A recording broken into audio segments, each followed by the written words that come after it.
صحیح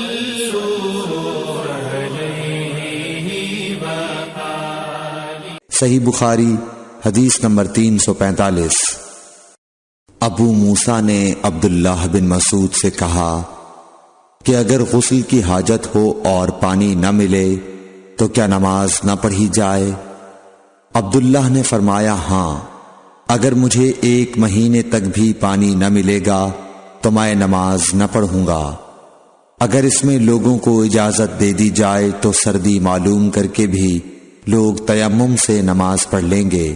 ابو موسیٰ کہتے ہیں کہ میں نے کہا کہ پھر حضرت عمر رضی اللہ تعالیٰ عنہ کے سامنے حضرت عمار رضی اللہ تعالیٰ عنہ کے قول کا کیا جواب ہوگا؟ بولے کہ مجھے تو نہیں معلوم ہے کہ عمر رضی اللہ تعالیٰ عنہ عمار رضی اللہ تعالیٰ عنہ کی بات سے مطمئن ہو گئے تھے۔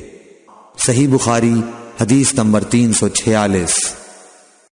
ابو موسیٰ نے پوچھا کہ ابو عبد الرحمن، آپ کا کیا خیال ہے کہ اگر کسی کو غسل کی حاجت ہو اور پانی نہ ملے تو وہ کیا کرے؟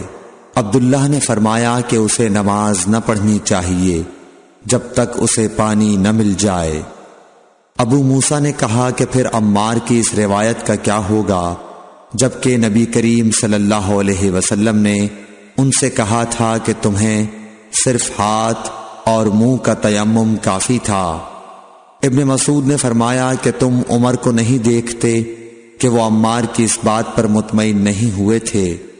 پھر ابو موسیٰ نے کہا کہ اچھا عمار کی بات کو چھوڑو، لیکن اس آیت کا کیا جواب دو گے جس میں جنابت میں تیمم کرنے کی واضح اجازت موجود ہے؟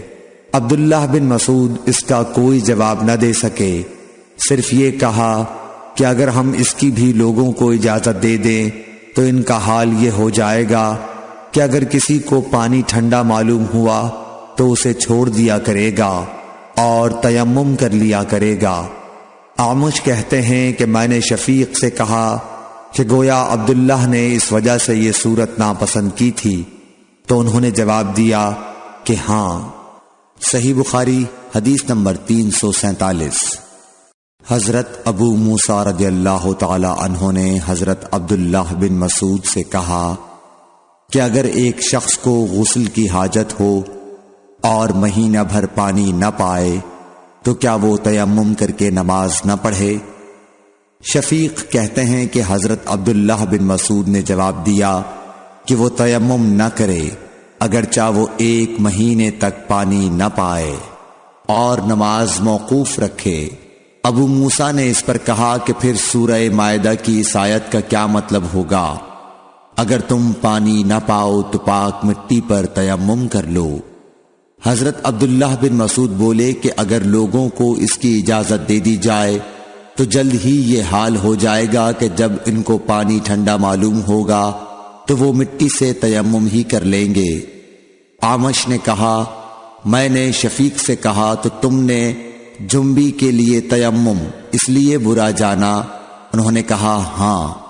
پھر حضرت ابو موسیٰ اشعری رضی اللہ تعالیٰ عنہ نے فرمایا کہ کیا آپ کو حضرت عمار کا حضرت عمر بن خطاب رضی اللہ تعالیٰ عنہ کے سامنے یہ قول معلوم نہیں کہ مجھے رسول اللہ صلی اللہ علیہ وسلم نے کسی کام کے لیے بھیجا تھا، سفر میں مجھے غسل کی ضرورت ہو گئی لیکن پانی نہیں ملا، اس لیے میں مٹی میں جانور کی طرح لوٹ پوٹ لیا۔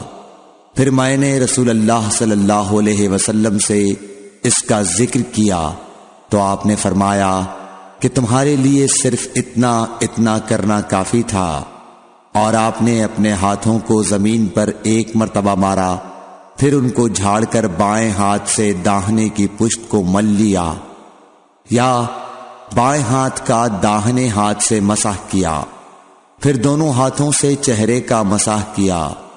عبداللہ نے اس کا جواب دیا کہ آپ عمر کو نہیں دیکھتے کہ انہوں نے عمار کی بات پر قناعت نہیں کی تھی۔ اور یعلی بن عبید نے اعمش کے واسطے سے شفیق سے روایت میں یہ زیادتی کی ہے کہ انہوں نے کہا کہ میں عبداللہ اور ابو موسیٰ کی خدمت میں تھا، اور ابو موسیٰ نے فرمایا تھا کہ آپ نے عمر سے عمار کا یہ قول نہیں سنا کہ رسول اللہ صلی اللہ علیہ وسلم نے مجھے اور آپ کو بھیجا، پس مجھے غسل کی حاجت ہو گئی اور میں مٹی میں لوٹ پوٹ لیا۔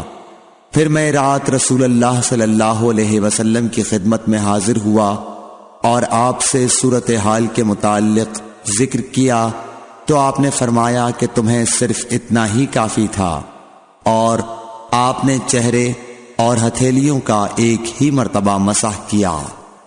صحیح بخاری حدیث نمبر 348۔ عمران بن حسین خزائی سے روایت ہے کہ رسول اللہ صلی اللہ علیہ وسلم نے ایک آدمی کو دیکھا کہ الگ کھڑا ہوا ہے اور لوگوں کے ساتھ نماز میں شریک نہیں ہو رہا ہے۔ آپ نے فرمایا کہ اے فلاں، تمہیں لوگوں کے ساتھ نماز پڑھنے سے کس چیز نے روک دیا؟ اس نے عرض کی، یا رسول اللہ، مجھے غسل کی ضرورت ہو گئی اور پانی نہیں ہے۔ آپ نے فرمایا، پھر تم کو پاک مٹی سے تیمم کرنا ضروری تھا، پس وہ تمہارے لیے کافی ہوتا۔